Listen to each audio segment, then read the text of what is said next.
Students, आज हम लोग विश्व इतिहास की अपनी क्लास में नेपोलियन बोनापार्ट के बारे में पढ़ेंगे, जो फ्रांस का सम्राट था।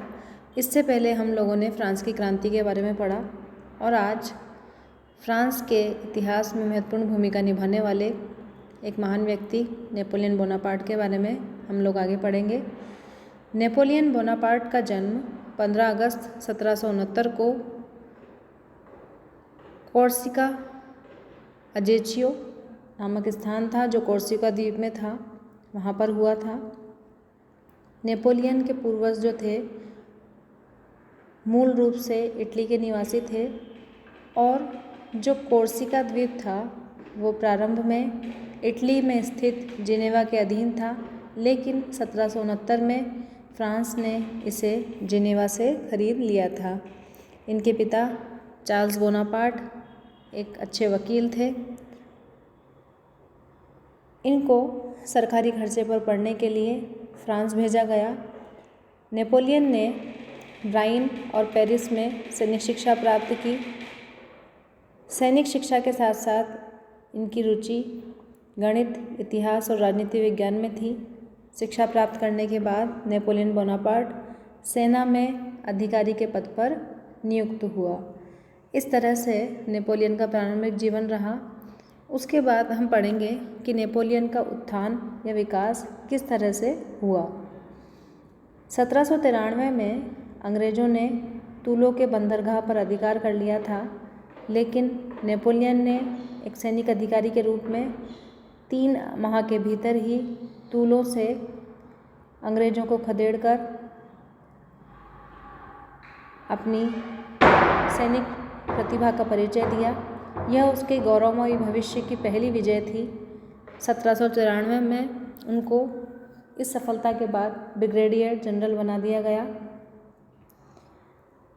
4 अक्टूबर 1794 को राष्ट्रीय सम्मेलन ने राजतंत्रवादियों के संभावित आक्रमण की रक्षा के लिए सेनापति बारा से प्रार्थना करी, तो बारा ने यह जिम्मेदारी नेपोलियन बोनापार्ट को दी। नेपोलियन ने 5 अक्टूबर 1795 को राजतंत्रवादियों की इस वेंडमेयर विद्रोह का दमन कर राष्ट्रीय सम्मेलन की रक्षा करी। मार्च 1796 में उन्होंने अपने से लगभग 6 वर्ष बड़ी जोसेफाइन ब्रहोर्ने से विवाह कर लिया, जिससे इटली की जो फ्रांस की जनता थी, पेरिस की जनता, वो काफ़ी आश्चर्यचकित थी। कुछ समय बाद जब उनको संतान की प्राप्ति नहीं हुई तो 1809 में नेपोलियन ने उनको तलाक दे दिया। डायरेक्टरी के शासनकाल में नेपोलियन का जो पहला अभियान था सैनिक के रूप में, वो इटली अभियान था, जो 1796 से अप्रैल 1797 तक लगभग 1 वर्ष चला। इस अभियान में नेपोलियन को ऑस्ट्रिया के विरुद्ध भेजा गया और नेपोलियन को ऑस्ट्रिया और सार्डिनिया दोनों की सेना का सामना करना पड़ा। सार्डिनिया ने नेपोलियन से संधि कर सेवाय और नीस के प्रदेश फ्रांस को दे दिए। इसके बाद नेपोलियन ने अपना पूरा ध्यान ऑस्ट्रिया की ओर केंद्रित करके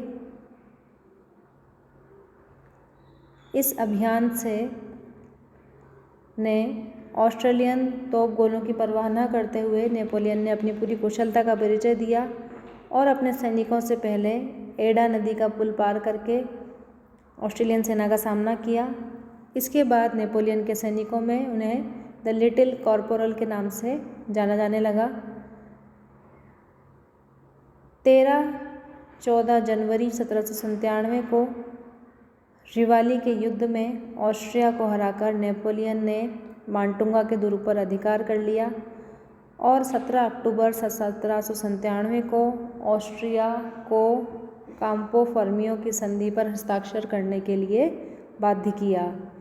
इस संधि के अनुसार ऑस्ट्रिया ने ऑस्ट्रियन नीदरलैंड अर्थात उस समय बेल्जियम और इयोनियन द्वीप समूह पर फ्रांस का अधिकार स्वीकार किया। ऑस्ट्रिया को वेनिस का गणतंत्र सौंप दिया गया और ऑस्ट्रिया ने वादा किया कि वह आगे भविष्य में इटली के अन्य प्रदेशों में हस्तक्षेप नहीं करेगा। इस तरह बच्चों, जो कॉम्पो फॉर्मियो की संधि थी, जो ऑस्ट्रिया और फ्रांस के बीच हुई थी, से फ्रांस को उसकी वह प्राकृतिक सीमाएं मिल गई जो लुई 14 के विभिन्न प्रयासों के बाद भी नहीं मिली थी। यह संधि नेपोलियन की सैनिक सफलता के साथ साथ उसकी राजनीतिक कुशलता का भी परिचय था और साथ ही इटली अभियान की चरम परिणति भी। इस अभियान से यह स्पष्ट हुआ कि नेपोलियन ने इटली को देखा भी और इटली को उसने काफ़ी लूटा भी। इस तरह से नेपोलियन का इटली का अभियान पूर्ण हुआ। अब उसने अपना ध्यान मिस्र अभियान की ओर केंद्रित किया।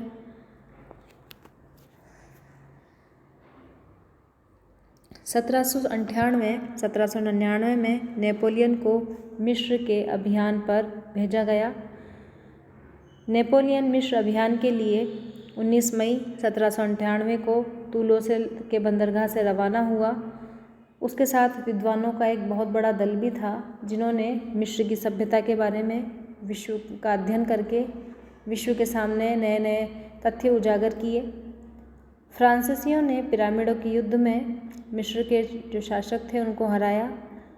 1 अगस्त को क्या हुआ कि वहाँ पर जब अंग्रेजी सेना का प्रभुत्व भी था, तो अंग्रेज सेनापति नेल्सन ने अबूकर की खाड़ी में खड़े फ्रांसीसी बेड़े पर अचानक से आक्रमण कर दिया। इस हार के बाद क्या हुआ, अचानक से जब आक्रमण हुआ नेपोलियन की बेड़े पर, तो नेपोलियन शत्रुओं, गर्मी, मिस्र की गर्मी, बीमारियों के बीच में मिस्र में काफ़ी समय के लिए कैद हो गया। ऐसी स्थिति में तुर्की के सुल्तान, जिसके अधीन मिस्र था, ने मिस्र की पराजय का सब समाचार सुना, तो उसने फ्रांस के विरुद्ध युद्ध की घोषणा कर दी। तो नेपोलियन ने तुर्की प्रदेश सीरिया पर आक्रमण किया, लेकिन वहाँ पर अधिकार किए बिना ही वह मिस्र वापस से लौट आया। इसी बीच क्या हुआ बच्चों कि इटली का जो क्षेत्र था जिस पर उसने अधिकार किया था, वापस से फ्रांस के हाथों से निकल गया। इस समय फ्रांस में स्थिति काफ़ी कमज़ोर हो गई थी। डायरेक्टरी का शासन था, जिसमें डायरेक्टरों की अयोग्यता के कारण सही ढंग से वो शासन संचालन नहीं कर पा रहे थे। तो मिस्र की सेना की कमान क्लीबर के हाथों में सौंपकर 31 अगस्त को नेपोलियन अपने 7 सेनापतियों के साथ वापस से फ्रांस की ओर रवाना हो गया। जब वो फ्रांस में उसने प्रवेश किया तो जनता ने उसको स्वागत किया। तो यह देखकर नेपोलियन को बहुत अच्छा लगा और उसने कहा कि ऐसा मालूम होता है कि जैसे हर कोई फ्रांस में मेरी प्रतीक्षा कर रहा हो। मैं बिल्कुल सही समय पर फ्रांस में लौटा हूँ। 1801 में अंग्रेज़ों से अब मिस्र की सेना अंग्रेज़ों से जब फ्रांस की सेना की शांति संधि हो गई, तो नेपोलियन की सेना भी वापस मिस्र से लौट के आ गई। इस तरह से नेपोलियन का मिस्र अभियान पूर्णतः असफल रहा, लेकिन इसके लिए नेपोलियन बोनापार्ट को पूर्णतः दोषी नहीं माना जा सकता। अब हम बच्चों नेपोलियन के शासनकाल का अध्ययन करेंगे कि उसने जो उसका जो पूरा टाइम पीरियड था 1799 से 1815 तक, वो उसने किस तरह से उसका व्यतीत हुआ। 1799 से 1804 का जो उसका काल है, वो हम उसको लेते हैं प्रथम सलाहकार के रूप में उसने क्या कार्य किए। और 1804 से 1815 तक का जो समय है उसका, वो हम देखते हैं कि फ्रांस के सम्राट के रूप में उसने उसकी क्या क्या भूमिका रही और उसने क्या क्या कार्य किए। सबसे पहले हम लेंगे कि 1799 से 1804 तक प्रथम सलाहकार के रूप में उसकी क्या भूमिका रही। इस काल में नेपोलियन का उद्देश्य था कि फ्रांस की क्रांति के बाद जो स्थिति है फ्रांस की, उसमें सत्ता का सुदृढ़ीकरण करना, केंद्रीकरण करना। दूसरा, फ्रांस की क्रांति के कारण जिन लोगों को नुकसान हुआ है, जैसे कि सामंतों को, चर्च को, उनके साथ समझौता करना, इस काल में नेपोलियन एक संगठक के रूप में दिखाई देता है, एक प्रशासक के रूप में दिखाई देता है। इसलिए उसने क्या क्या कार्य किए प्रथम सलाहकार के रूप में? पहला है, उसने नवीन संविधान तैयार किया। एक नई सरकार या सलाहकारों की सरकार उसने बनाई। कार्यकारी अधिकार 3 सलाहकारों के हाथ में रखे गए। पहला सलाहकार खुद नेपोलियन बोनापार्ट था, दूसरा सेस था और तीसरा ड्यूकस था। लेकिन सबसे पहले ध्यान देने की बात है बच्चों कि उसने क्या करा कि जो सभी कार्यकारी शक्तियाँ थी वो किसके हाथ में केंद्रित की? स्वयं के हाथों में। मतलब सभी कार्यकारी शक्तियाँ प्रथम सलाहकार के हाथों में निहित रखी गई।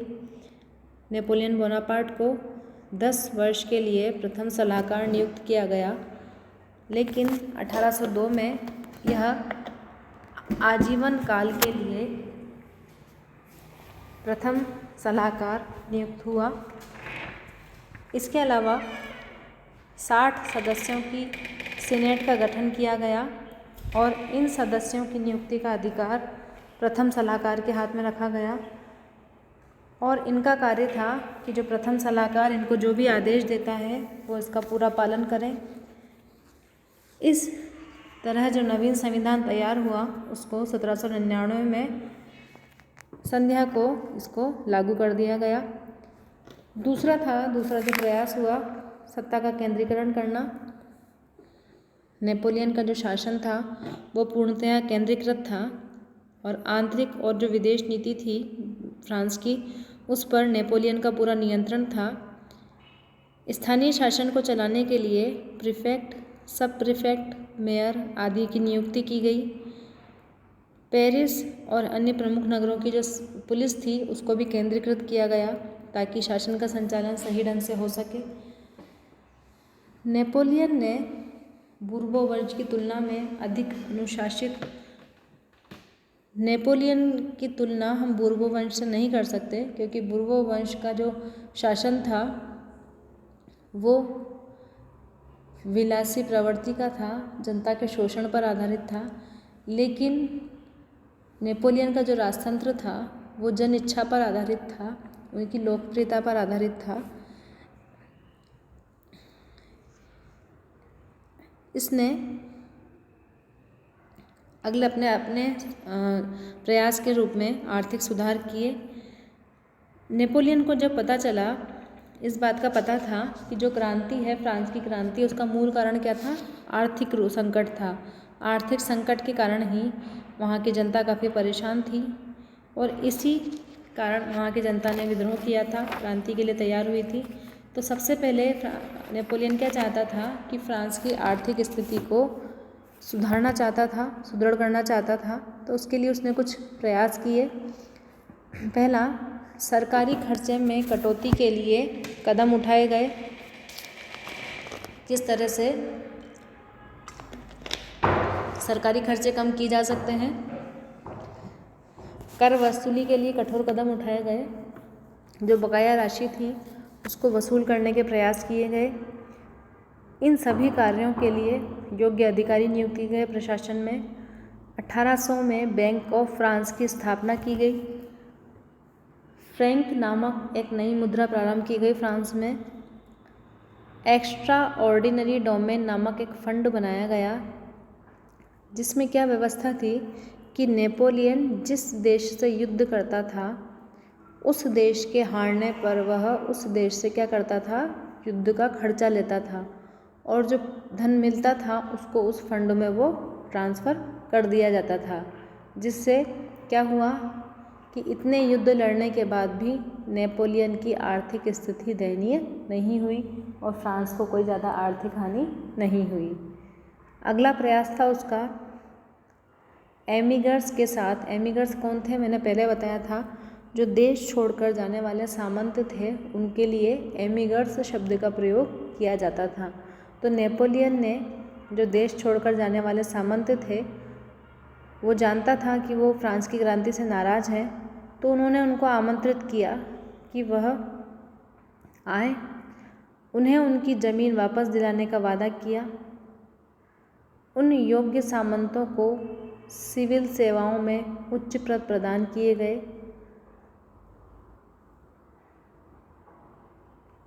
इस तरह से नेपोलियन ने एक तरह से जो एमिग्रेंट्स थे उनको संरक्षण दिया।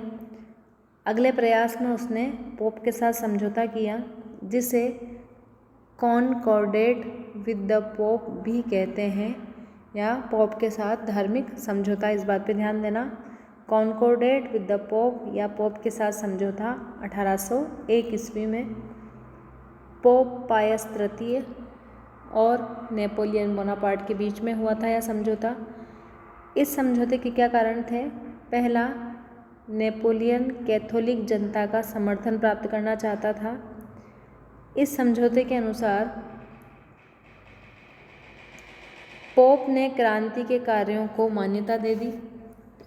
पोप ने चर्च की संपत्ति जब्त किए जाने को भी मान्यता दे दी। बिशप की नियुक्ति प्रथम सलाहकार के द्वारा की जाएगी, जिसे पोप मान्यता देगा। बिशप पादरियों की नियुक्ति करेंगे। 1794 से वेतन की जो बकाया राशि थी धर्माधिकारियों की, वो उनको दी जाएगी। न्याय असभ्य पादरियों को कर्तव्य विमुक्त कर दिया जाएगा।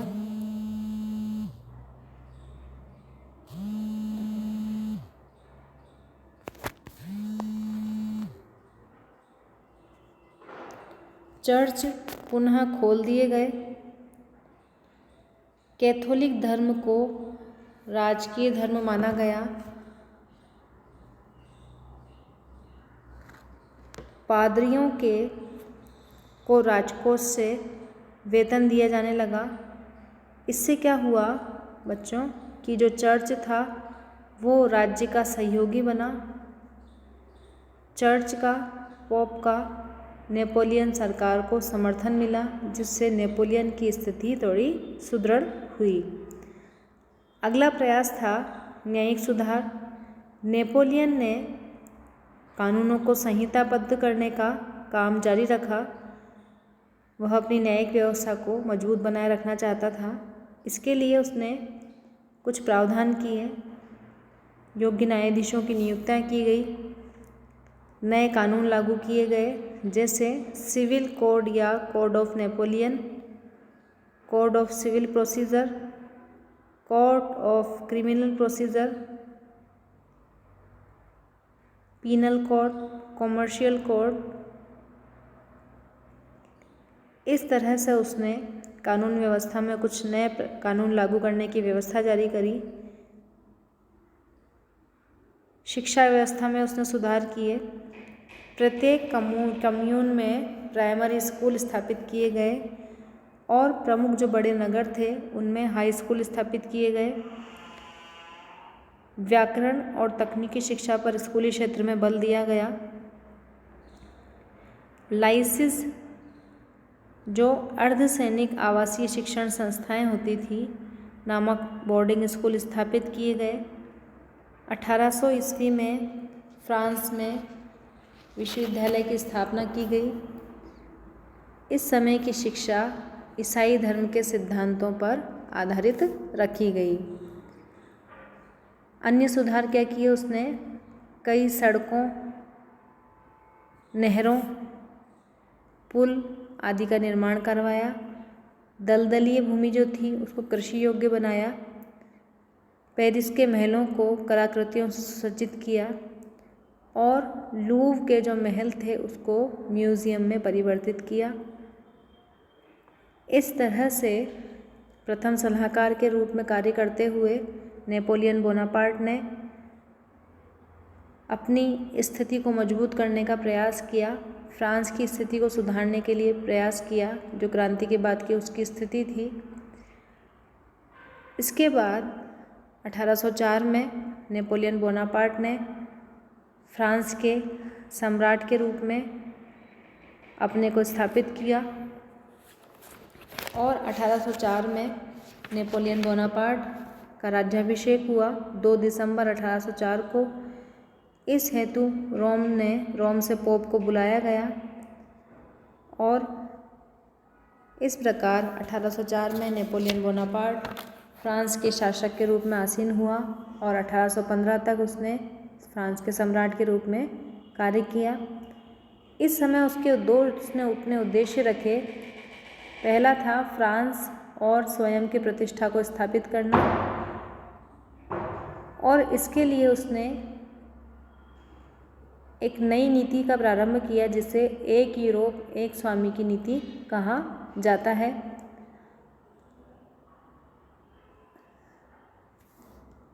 अपने इस अभियान पर नेपोलियन को विभिन्न प्रकार के युद्धों का सामना करना पड़ा। उसने इनका सामना किस प्रकार से किया? सबसे पहला था ट्रिफाल्गर का युद्ध, जो इंग्लैंड से हुआ था। इंग्लैंड और फ्रांस शुरू से ही परंपरागत शत्रु थे। दोनों के मध्य युद्ध हुआ जिससे फ्रांस परास्त हुआ। नेल्सन सेनानायक था इस समय इंग्लैंड का। इस समय नेपोलियन बोनापार्ट का फ्रांस की प्रेस पर पूरी तरह से नियंत्रण था। इस कारण नेपोलियन की इस पराजय का फ्रांस की जनता को पता नहीं चला, क्योंकि उनको इस खबर को अखबार में प्रकाशित नहीं किया गया। इसके बाद 2 दिसंबर 1805 में ऑस्ट्रिलिट्ज़ का युद्ध हुआ, जिसमें फ्रांस ने ऑस्ट्रिया को परास्त किया। नेपोलियन इस दिन को काफ़ी भाग्यशाली मानता था, क्योंकि इससे एक दिन पहले ही नेपोलियन का राज्याभिषेक हुआ था। इस युद्ध के बाद दोनों देशों के मध्य, ऑस्ट्रिया और फ्रांस के मध्य प्रेसबर्ग की संधि हुई। इस संधि के अनुसार वेनेशिया, इरिट्रिया, डेलमाटिया का क्षेत्र ऑस्ट्रेलिया ने फ्रांस को दे दिया।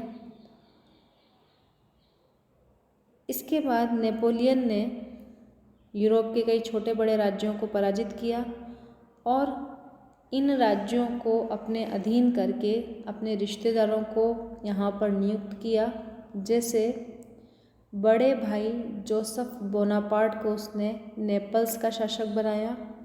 बहन एलिस को ल्यूका राज्य की राजकुमारी बना दिया।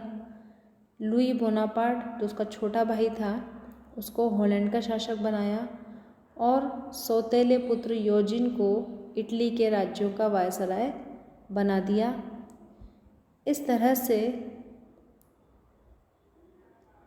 इसके अलावा 16 जर्मन राज्यों का एक राइन संघ स्थापित किया और इसे फ्रांस के अधीन रखा गया। इस तरह की जो नीति अपनाई नेपोलियन बोनापार्ट ने कि अपने रिश्तेदारों को विभिन्न क्षेत्रों का प्रशासक नियुक्त किया, वो आगे चलकर नेपोलियन के लिए एक बहुत बड़ी भूल साबित हुई, जिसके बारे में हम लोग आगे पढ़ेंगे। तो बच्चों, यहाँ तक आप लोग देखिए, आराम से पढ़िए कि नेपोलियन बोनापार्ट का प्रारंभिक जीवन कैसा रहा। उसने किस तरह से प्रथम सलाहकार के रूप में फ्रांस में विभिन्न सुधार करने का प्रयास किया, शिक्षा के क्षेत्र में हो, न्याय के क्षेत्र में हो या फिर विभिन्न क्षेत्रों में हो। अब हम लोग आगे पढ़ेंगे आगे की क्लास में कि सम्राट के रूप में उसकी आगे क्या क्या गतिविधि रही और उसको क्या सफलता मिली, क्या असफलता मिली। धन्यवाद।